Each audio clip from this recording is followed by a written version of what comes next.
เวลาปิดอ่ะเวลาปิดเราก็กดตัวสี่เหลี่ยมเนี่ยอันนี้เราถ่ายอยู่โอเคพบเจอกันอีกแล้วนะครับกับเอกสายหมุนวันนี้นะครับเย็นนี้ก็มาทดสอบนะครับกับฟอร์ซ่าของคุณพงษ์นะครับคุณพงษ์โทรมาบอกว่าจะให้บิน 3D นะครับหนักๆนะครับแต่ก็คือ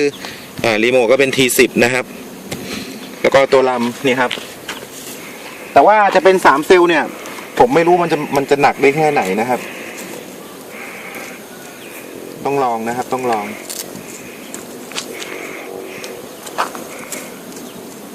อันนี้จะเป็นแบต 2002 นะครับ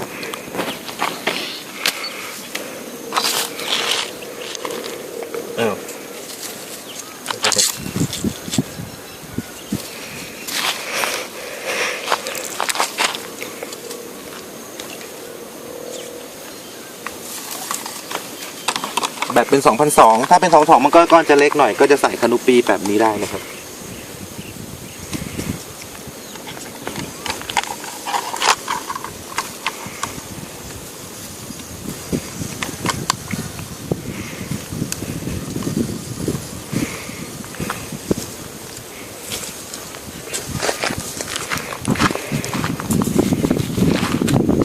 กับของคุณพงษ์นะครับของลูกค้าคุณพงษ์นะครับกับ Forza Remote T10 นี่นะครับเดี๋ยวจะบินให้ดูนะครับ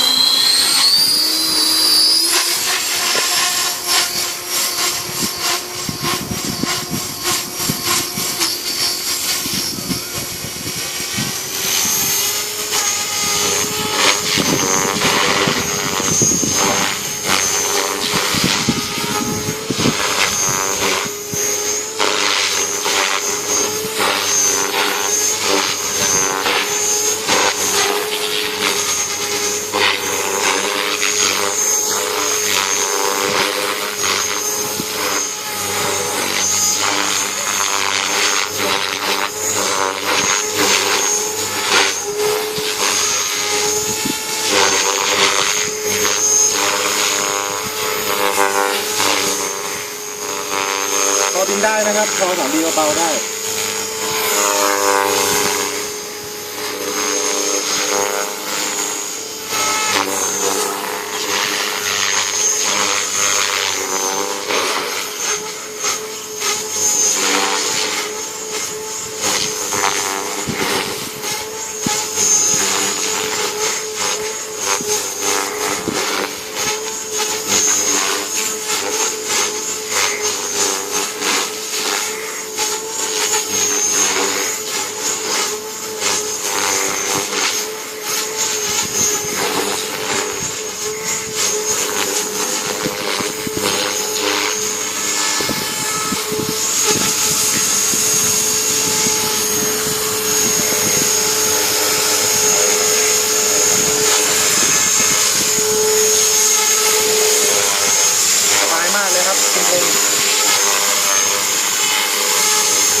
เกือบอยู่พื้น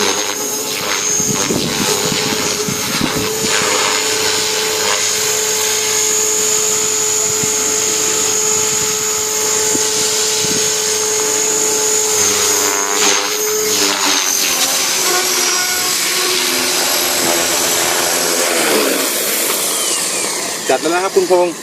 เรียบร้อยนะครับกับรีโมท T10 นะครับแล้วก็JR Forza นะครับบินได้ตามคลิปเลยนะครับก็ฝากเพื่อนๆกดติดตามกดไลค์กดแชร์ให้ด้วยนะครับ